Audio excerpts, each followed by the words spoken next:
Railway with Shyam YouTube channel पर आप सभी लोगों का स्वागत है। आज की इस वीडियो में मैं आप सभी लोगों के लिए रेलवे ग्रुप डी में पूछे जाने वाले जीके जीएस के अति महत्वपूर्ण प्रश्न कराने वाला हूं। इस वीडियो में होंगे जीके के 40 प्रश्न जो लेटेस्ट प्रश्नों पर आधारित हैं और आपकी परीक्षा के लिए बहुत ही ज़्यादा महत्वपूर्ण है। तो आज के इस वीडियो को आपको शुरू से लेकर के एंड तक फुल वॉच करते रहना है। वीडियो अगर आपको पसंद आती है तो प्लीज़ आप लोग इस वीडियो को लाइक और चैनल को आप लोग सब्सक्राइब करना बिल्कुल ना भूलें। तो चलिएगा फिर शुरू करते हैं आज का अपना ये प्रैक्टिस सेट है बिना टाइम वेस्ट करे। तो पहला प्रश्न है, गंगा नदी को बांग्लादेश में क्या कहा जाता है? तो बताओ क्या कहती हैं? तो गंगा नदी को बांग्लादेश में कहा जाता है पद्मा, यानी पहले प्रश्न का बी ऑप्शन करेक्ट आंसर हो जाएगा। प्रश्न संख्या 2 आ जाता है, गांधी जी का जन्म 2 अक्टूबर 1869 को किस स्थान पर हुआ था? तो बताओ कहाँ पर हुआ था गांधी जी का जन्म? प्रश्न संख्या 2 का राइट आंसर आपको बताना है कि 2 का राइट आंसर क्या हो जाएगा। तो इनका जन्म हुआ था 2 अक्टूबर 1869 में पोरबंदर में, यानी 2 का डी ऑप्शन एकदम इसका करेक्ट आंसर हो जाएगा। नेक्स्ट प्रश्न आ जाता है प्रश्न संख्या 3 है कि संविधान के किस अनुच्छेद के तहत भारत को राज्यों का संघ कहा गया है? तो बताओ कौन से अनुच्छेद के तहत कहा गया है भारत को राज्यों का संघ? प्रश्न संख्या 3 का राइट आंसर क्या हो जाएगा? तो ये कहा गया अनुच्छेद 1 के तहत, ए ऑप्शन राइट आंसर हो जाएगा। अगला प्रश्न प्रश्न संख्या 4 है कि तमिलनाडु राज्य की राजधानी कहाँ है? तो बताओ कहाँ पर है? प्रश्न संख्या 4 का राइट आंसर क्या हो जाएगा? तो आपको पता है कि तमिलनाडु की जो राजधानी है वो है चेन्नई। 4 का ए ऑप्शन राइट आंसर हो जाएगा। चलिएगा नेक्स्ट प्रश्न प्रश्न संख्या 5, किस देश की मुद्रा को टका कहा जाता है? तो कौन से देश की मुद्रा को टका बोला जाता है? 5 का आंसर आपको बताना है। तो बांग्लादेश की मुद्रा को टका बोला जाता है। 5 का बी ऑप्शन राइट आंसर हो जाएगा। चलिएगा नेक्स्ट प्रश्न आ जाता है प्रश्न संख्या 6 कि फलों का अध्ययन क्या कहलाता है? तो बताओ क्या कहती हैं फलों के अध्ययन को? 6वें प्रश्न का राइट आंसर क्या हो जाएगा? तो फलों के अध्ययन को कहा जाता है पोमोलॉजी। 6 का ए ऑप्शन राइट आंसर हो जाएगा। नेक्स्ट प्रश्न प्रश्न संख्या 7 है कि भाखड़ा नांगल बांध किस नदी पर बनाई गई है? तो बताओ कौन सी नदी पर वांकड़ा नांगल बांध स्थित है? प्रश्न संख्या 7 का राइट आंसर क्या हो जाएगा? तो ये सतलज नदी पर स्थित है भाखड़ा नांगल बांध। प्रश्न संख्या 7 का सी ऑप्शन करेक्ट आंसर हो जाएगा।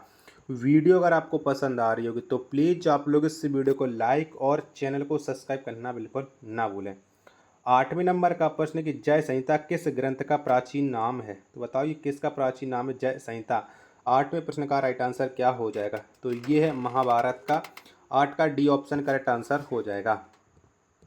चलिएगा 9वें नंबर का प्रश्न है कि अडयार भारत के किस राज्य में स्थित है? तो बताओ कौन से राज्य में स्थित है अडयार? 9 का राइट आंसर क्या हो जाएगा? तो ये स्थित है तमिलनाडु में। 9 का सी ऑप्शन करेक्ट आंसर हो जाएगा। चलिएगा अगला प्रश्न आ जाता है प्रश्न संख्या 10 है, राष्ट्रपति अपना त्यागपत्र किसे सौंपते हैं? तो बताओ किसको सौंपते हैं? तो जो राष्ट्रपति हैं ये अपना त्यागपत्र उपराष्ट्रपति को सौंपते हैं। 10 का बी ऑप्शन करेक्ट आंसर हो जाएगा। 11वें नंबर का प्रश्न आ जाता है, दिल्ली चलो का नारा किसने दिया था? तो बताओ किसके द्वारा ये दिल्ली चलो का नारा दिया गया था? 11वें प्रश्न का राइट आंसर क्या हो जाएगा? तो दिल्ली चलो को जो नारा दिया था वो दिया था सुभाष चंद्र बोस ने। 11 का सी ऑप्शन एकदम इसका करेक्ट आंसर हो जाएगा। अगला प्रश्न आ जाता है प्रश्न संख्या 12 कि हजामती दर्पण में किस दर्पण का प्रयोग किया जाता है? तो बताओ कौन से दर्पण का प्रयोग करते हैं दाढ़ी बनाने के लिए? तो ये किया जाता है अवतल दर्पण का प्रयोग। प्रश्न संख्या 12 का बी ऑप्शन राइट आंसर हो जाएगा। अगला प्रश्न आ जाता है प्रश्न संख्या 13 कि हाथी गुम्फा अभिलेख किस राज्य में स्थित है? तो बताओ कौन से राज्य में स्थित है ये हाथी गुम्फा अभिलेख? तो ये स्थित है उड़ीसा में।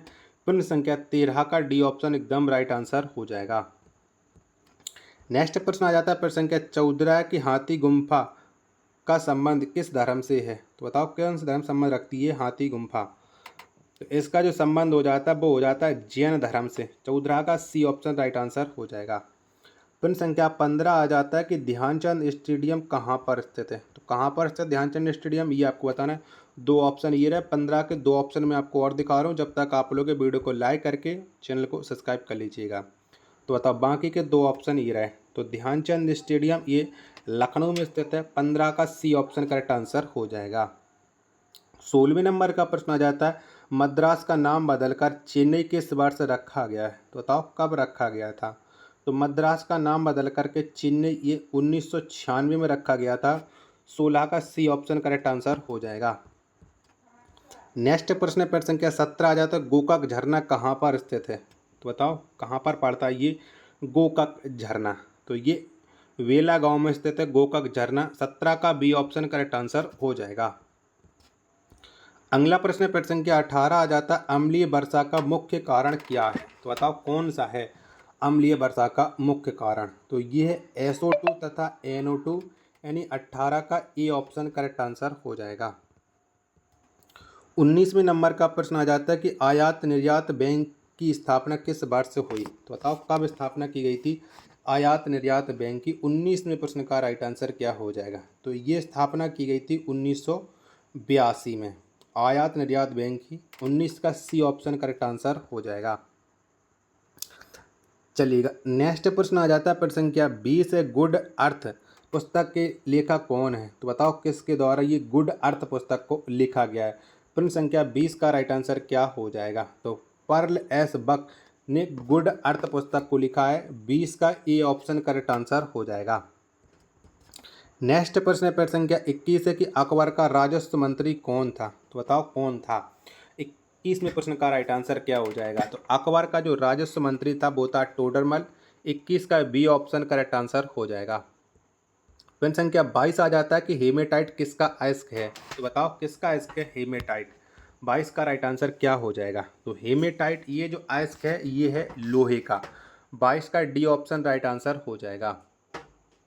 प्रश्न संख्या 23 आ जाता है कि संविधान सभा का गठन किस मिशन योजना के तहत किया गया? तो बताओ कौन सी योजना के तहत संविधान सभा का गठन हुआ था? प्रश्न संख्या 23 का राइट आंसर क्या हो जाएगा? तो इसका गठन किया गया था कैबिनेट मिशन के तहत। 23 का ए ऑप्शन राइट आंसर हो जाएगा।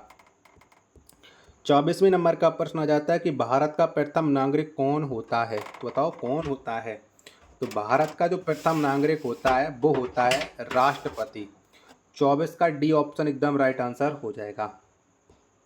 चलिएगा अगला प्रश्न आ जाता है प्रश्न संख्या 25 है कि डेसिबल किसकी माप की इकाई है? तो बताओ ये किसकी माप की इकाई है डेसिबल? 25वें प्रश्न का राइट आंसर क्या हो जाएगा? तो ये है ध्वनि की। 25 का बी ऑप्शन करेक्ट आंसर हो जाएगा। चलिएगा अगला प्रश्न आ जाता है प्रश्न संख्या 26 है, गुप्त वंश का संस्थापक कौन था? तो बताओ किसके द्वारा गुप्त वंश की स्थापना की गई थी? 26वें प्रश्न का आंसर आपको देना है। तो ये स्थापना की गई थी श्री गुप्त के द्वारा। 26 का सी ऑप्शन करेक्ट आंसर हो जाएगा। मैं आपको बहुत कम समय में ज़्यादा से ज़्यादा प्रश्न कराने की कोशिश करता हूँ कि जिससे आपके टाइम की बचत भी हो और आपको ज़्यादा से ज़्यादा कंटेंट मिल जाए। ठीक है, इसलिए अभी आप लोग वीडियो को लाइक नहीं कर रखा होगा तो लाइक कर लीजिएगा, और चैनल को सब्सक्राइब नहीं किया होगा तो प्लीज़ चैनल को जरूर सब्सक्राइब कर लीजिएगा। 27वें नंबर का प्रश्न आ जाता है कि शनिवार किसका अयस्क है? तो बताओ ये किसका अयस्क है?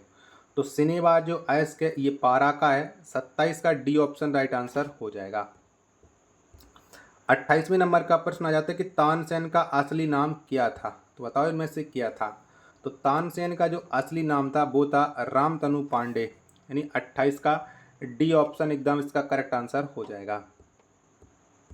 नेक्स्ट प्रश्न आ जाता है प्रश्न संख्या 29 है कि दिल्ली भारत की राजधानी किस वर्ष बना? तो कब बनी थी दिल्ली भारत की राजधानी? 29वें प्रश्न का आंसर आपको देना है। तो ये राजधानी बनी थी 1912 में दिल्ली। 29 का बी ऑप्शन करेक्ट आंसर हो जाएगा।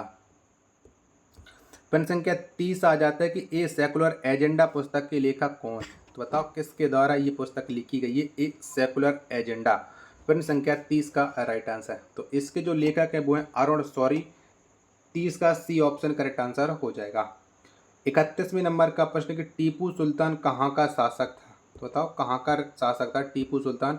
31वें प्रश्न का आंसर आपको बताना है। जब तक मैं आपको ऑप्शन दिखा रहा हूँ तब तक आप लोग वीडियो को लाइक और चैनल को सब्सक्राइब करना बिल्कुल ना भूलें। तो जो टीपू सुल्तान है ये मैसूर का शासक था। 31 का बी ऑप्शन करेक्ट आंसर हो जाएगा। 32वें नंबर का प्रश्न आ जाता है कि हाथी गुम्फा को किसने बनवाया था? तो बताओ किसके द्वारा बनवाई गई थी ये हाथी गुम्फा? चलेगा तो इसको जो बनवाया था वो बनवाया था खारवेल ने। 32 का बी ऑप्शन करेक्ट आंसर हो जाएगा। 33वें नंबर का प्रश्न आ जाता है कि आगरा के किले में मोती मस्जिद का निर्माण किस मुगल बादशाह ने करवाया था। तो बताओ किसके द्वारा ये मोती मस्जिद का निर्माण करवाया गया था आगरा शहर में। 33 का राइट आंसर क्या हो जाएगा। तो ये करवाया था शाहजहां ने। 33 का डी ऑप्शन राइट आंसर हो जाएगा। चलिएगा अगला प्रश्न आ जाता है प्रश्न संख्या 34 है कि एशिया की रोशनी के नाम से किसे जाना जाता है। तो बताओ कौन से व्यक्ति को एशिया के रोशनी के नाम से जाना जाता है, यानी लाइट ऑफ एशिया। तो ये जाना जाता है गौतम बुद्ध को। 34 का डी ऑप्शन करेक्ट आंसर हो जाएगा। अगला प्रश्न आ जाता है प्रश्न संख्या 35 है बांदीपुर राष्ट्रीय उद्यान किस राज्य में स्थित है। तो बताओ कहाँ पर स्थित है ये बांदीपुर राष्ट्रीय उद्यान। 35वें प्रश्न का राइट आंसर क्या हो जाएगा। तो ये स्थित है कर्नाटक में। 35 का डी ऑप्शन करेक्ट आंसर हो जाएगा। 36वें नंबर का प्रश्न आ जाता है कि चकमा शरणार्थी का संबंध किस देश से है। तो बताओ कौन से देश से ये चकमा शरणार्थी संबंध रखते हैं। 36वें प्रश्न का राइट आंसर क्या हो जाएगा। तो जो चकमा शरणार्थी हैं इनका जो संबंध हो जाता है वो हो जाता है बांग्लादेश से, यानी 36वें प्रश्न का डी ऑप्शन करेक्ट आंसर हो जाएगा। 37वें नंबर का प्रश्न कच्चे फलों को पकाने के लिए किसका प्रयोग किया जाता है। तो बताओ किसका प्रयोग करते हैं हम कच्चे फलों को पकाने के लिए। 37वें प्रश्न का राइट आंसर क्या हो जाएगा। तो कच्चे फलों को पकाने के लिए प्रयोग किया जाता है एसिटिलीन का, यानी 37 का सी ऑप्शन करेक्ट आंसर हो जाएगा। अगला प्रश्न है प्रश्न संख्या 38 आ जाता है कि टी शब्द का संबंध किस खेल से है। तो बताओ कौन से खेल से टी शब्द का संबंध है। 38 का आंसर आपको देना है। तो टी शब्द का जो संबंध हो जाता है वो हो जाता है गोल्फ से, यानी 38 का बी ऑप्शन राइट आंसर हो जाएगा। चलिएगा नेक्स्ट प्रश्न आ जाता है प्रश्न संख्या 39 है कि इंग्लिश चैनल को तैरकर पार करने वाला प्रथम भारतीय कौन था। तो बताओ कौन से वो भारतीय जिन्होंने इंग्लिश चैनल को तैर करके सबसे पहले पार किया है। तो वो है मिहिर सेन। 39 का ए ऑप्शन करेक्ट आंसर हो जाएगा। प्रश्न संख्या 40 और अंतिम प्रश्न आ जाता है आज के सेट का कि संपूर्ण संविधान किस तिथि को लागू किया गया था। तो बताओ कब लागू हुआ था संपूर्ण संविधान। प्रश्न संख्या 40 का आंसर आपको देना है। तो इसे 26 जनवरी 1950 में लागू किया गया था। 40 का सी ऑप्शन करेक्ट आंसर हो जाएगा। आशा करता हूँ कि ये वीडियो आपको ज़रूर पसंद आई होगी। तो प्लीज़ आप लोग इस वीडियो को लाइक और चैनल को सब्सक्राइब करना आप लोग बिल्कुल ना भूलें। मिलते पर अपने एक और नेक्स्ट वीडियो के साथ। तब तक के लिए धन्यवाद। जय हिंद, वंदे मातरम।